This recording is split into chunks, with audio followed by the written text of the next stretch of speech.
Very big day for all of us. যে মাননীয় সদস্য is also very senior member of this house, Shri Sudip Roy Barman মহোদয় একটা প্রস্তাব এনেছে ত্রিপুরা উপজাতি এলাকার স্বশাসিত জেলা পরিষদের হাতে অধিক ক্ষমতা ও সরাসরি অর্থ প্রদানের লক্ষ্যে ভারতীয় সংবিধানের 125তম সংশোধনী বিল পার্লামেন্টে পাস হওয়ার সাপেক্ষে এই মর্মে একটি অর্ডিন্যান্স জারি করার জন্য ত্রিপুরা বিধানসভা কেন্দ্রীয় সরকারকে অনুরোধ জানাচ্ছে। And I must thank him for bringing this issue in this house. ওনাকে কি ভাষায় ধন্যবাদ জানাবো আমার কাছে সেই ভাষা নেই।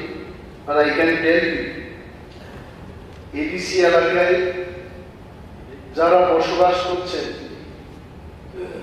দিপরা, Wansa, Mugli, Thoruk, all sections of people will definitely thank you very much the way I am thanking you in this house.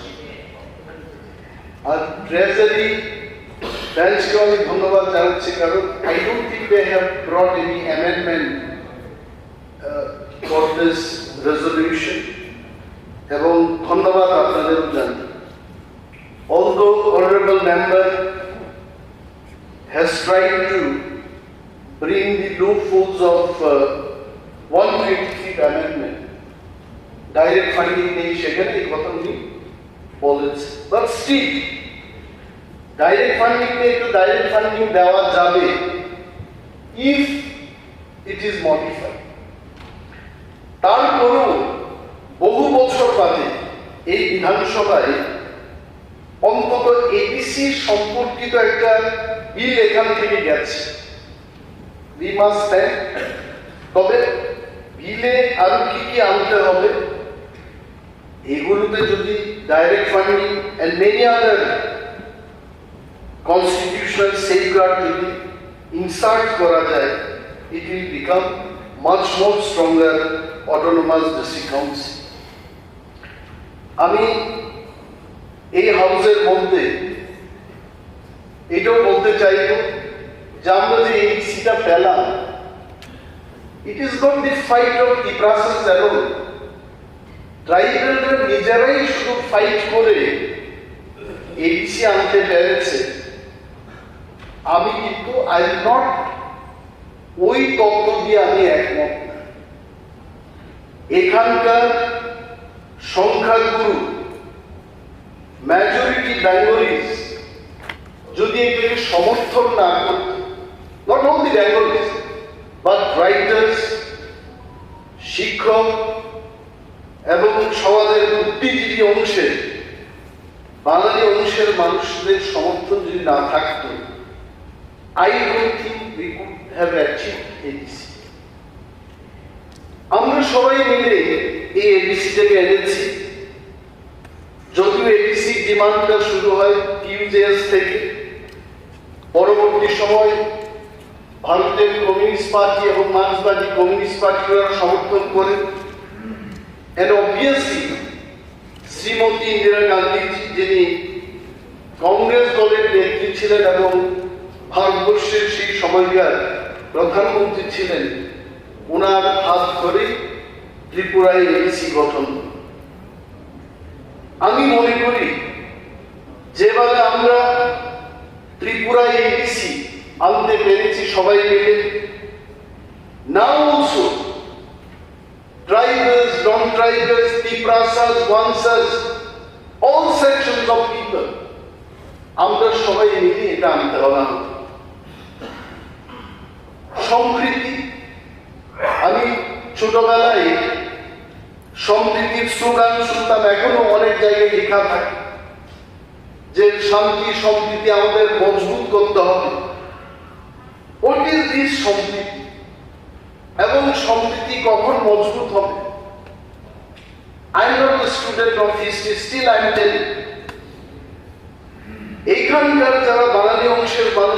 আপনারা আছেন, নোয়াখালীতে যখন দাঙ্গা হলো, কুবেন্ডে ত্রিপুরার তৎকালীন মহারাজা গেছে, হি হেল্প দি পিপল, এবং সেখান থেকে বাঙালিদের মনে মহারাজাদের প্রতি, তিপ্রাদের প্রতি একটা ভাব ভালোবাসার জন্ম।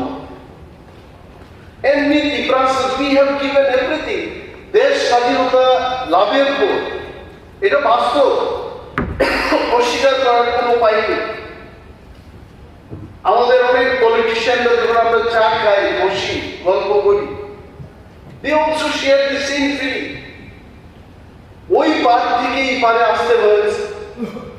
Who helped at that time? The Tiprasa যেমন ঘটনা আপনারা জানবেন, যারা বয়স্ক মানুষরা জানবেন, এখানকার টিপ্রাসা হাল চাষের জন্য গরু দিয়েছে, নিজের ঘর দিয়েছে, কোন ব্যক্তি নিজের চাষযোগ্য জমি দিয়ে সেই পার থেকে যারা এসেছেন তাদের হেল্প করেছে। And now we have become minority in our own state. তো এই সময়টাতে many people ত্রিপুরায় এই ইতিহাসগুলো জানেন।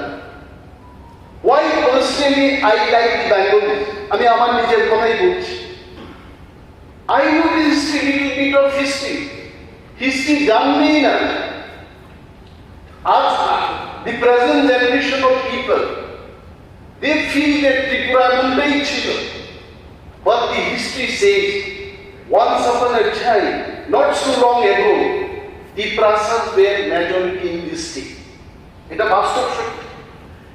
এবং এই জায়গায় দাঁড়িয়ে আমি অনুরোধ করব, যেভাবে ভারত স্বাধীনতার ইতিহাস পড়ানো হচ্ছে রাজ্যে, কেন আদিকালের ইতিহাস, ত্রিপুরার ইতিহাস আমরা পড়াব? When both the communities, in particular, Bengali and tribal, will know each other's history, তখনই সমৃদ্ধি বাড়বে। I get paid. আমি যখন আসামের বাঙালিদের সাথে আলোচনা করি, they understand what is বঞ্চনা. When I discuss with the Bengali friends from Meghalaya, they understand what is বঞ্চনা. বাংলাদেশ থেকে যারা হিন্দু বাঙালিরা আছেন, তাদের সাথে যখন কলকাতায়, দিল্লিতে দেখা হয় আমাদের, আমরা যখন তাদের সাথে আলোচনা করি, they understand what is বঞ্চনা এবং শোষণ। But it is painful. সিংহভাগ ত্রিপুরার অনেকেই এবং ওয়েস্ট বেঙ্গলের যারা বাঙালি অংশের মানুষরা সেই ব্যথা তারা উপলব্ধি করতে পারছে না। Why? Because most of them, they don't know the history. উদ্বাস্তুদের পুনর্বাসন দাও এই রাজ্যে কারা আন্দোলন করেছে? I am too young to say that, but আজকে আমাদের অশোক মিত্র সাহেবের মতো লোকেরা বলতে পারবে, জিতেন্দ্র মজুমদার সাহেব বলবেন, এককালে বাঙালিদের পুনর্বাসন দেওয়ার জন্য আন্দোলন এই ট্রাইবালরাই করেছে। খোয়াই গৌরপুর থেকে পায়ে হেঁটে এসে এই আগরতলা শহরের মধ্যে তারাই আন্দোলন করেছে।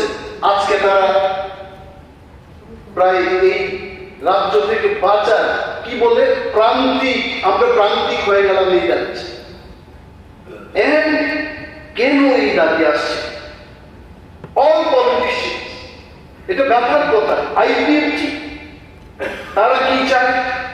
Roman street, Congress Roman street চায়, সিপিএম দল রোমান স্ট্রিট চায়, এখন আমরা চাইছি।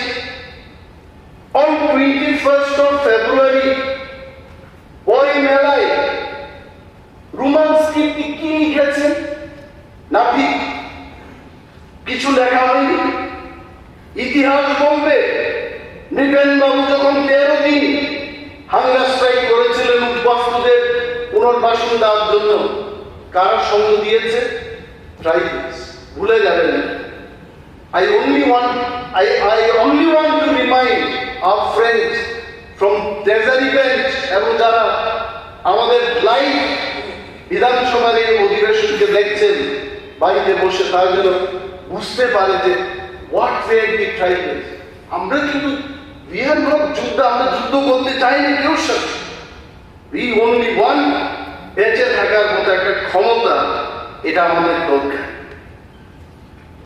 এবং এই কারণে আজকে ত্রিপুরা রাজ্যে এই সমস্ত দাবি উঠে আসছে। গ্রেটার ত্রিপুরাদের এই দাবিগুলো উঠে আসছে। এডিসির অবস্থা দেখি, ADC like playground of the state government. এডিসির হাতে টাকা নিয়ে বেতন দিতে পারছেন, and you are talking about development. আমিও তো ছিলাম, for 2 years I was there. কোথায় টাকা? 600 কোটি টাকার মতো চলে যায় only salaries and pension,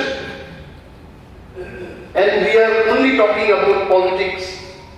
No VC election, no by election.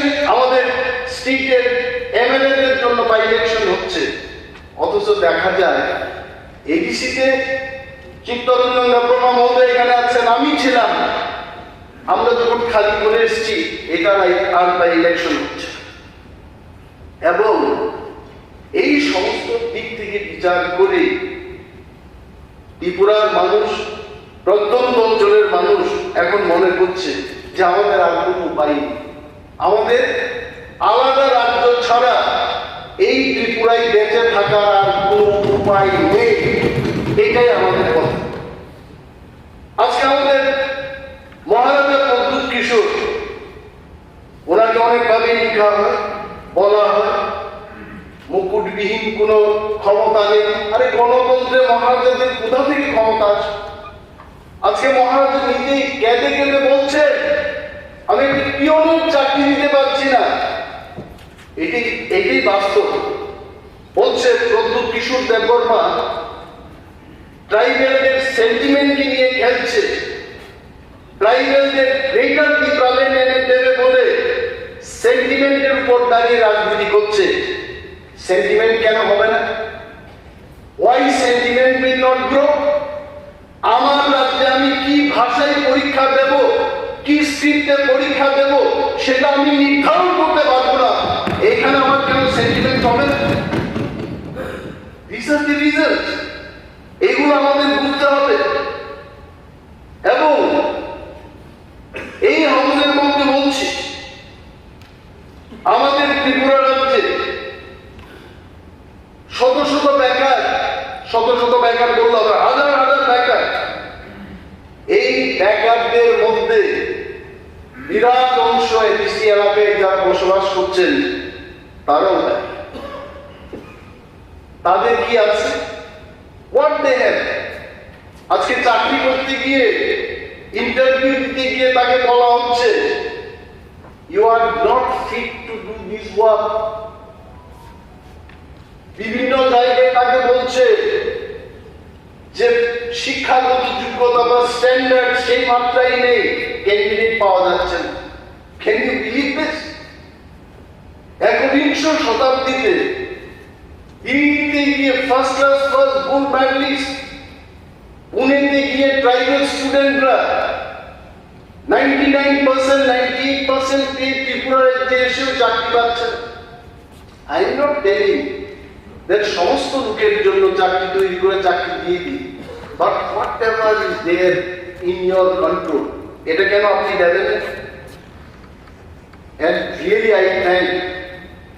বলার অনেক কিছু আছে, বাট আই ডোন্ট থিঙ্ক আলোচনায় শেষ কথা। আমাদের 60 MLAs ইনক্লুডিং অনারেবল CM, আমাদের পার্লামেন্টারি অ্যাফেয়ার্স মিনিস্টার, উনি তো আধা ট্রাইবেল, ওনার আর্থিক জীবন ট্রাইবেলদের সাথে উনি কাটিয়েছেন। All of us, we should understand the pain of ADC people, এবং এই ADC-কে শক্তিশালী করার জন্য মাননীয় সদস্য সুদীপ রায় বর্মন যে প্রস্তাবটি এখানে এনেছেন, আমার মনে হয় এটাকে সাংঘাতিকভাবে ডিবেট না করে সর্বসম্মতিক্রমে এটাকে কেন্দ্রীয় সরকারের কাছে উনি বলেছেন যে এটা অর্ডিন্যান্স পাস করার জন্য একটা অনুরোধ জানানো হোক। এবং মাননীয় সুদীপ রায় বর্মন মহোদয়কে আমার অন্তর থেকে আবারও ওনাকে ধন্যবাদ জানাচ্ছি যে উনি he could feel the pain of Tiprasas and Mughlis and Wansas living in ADC area. এবং এই প্রস্তাবটা উনি এনেছেন, এটা লটারি হয় এটার জন্য। আমার অনেক দিন আমি পাঠিয়েছি, কিন্তু আমার ভাগ্যটা খারাপ, নট ইভেন সিঙ্গেল অপরচুনিটি আমার নামটা আসেনি। আমি ভাবলাম সেই দিন পরিষদীয় দলের মন্ত্রীর সাথে কথা বলছিলাম যে এইবার একটা কোটির ব্যবস্থা করুন, 2 দিন আগে থেকে ফ্রিজে রেখে দেব, যে লটারিটা নিতে যাবে যেটা ঠান্ডাই আমার নামে থাকবে, because I am not getting that. So thank you so much. এবং এই রেজলিউশনটা সর্বসম্মতিক্রমে পাস হবে এই আশা রেখে আমি আমার বক্তব্য শেষ করছি। ধন্যবাদ।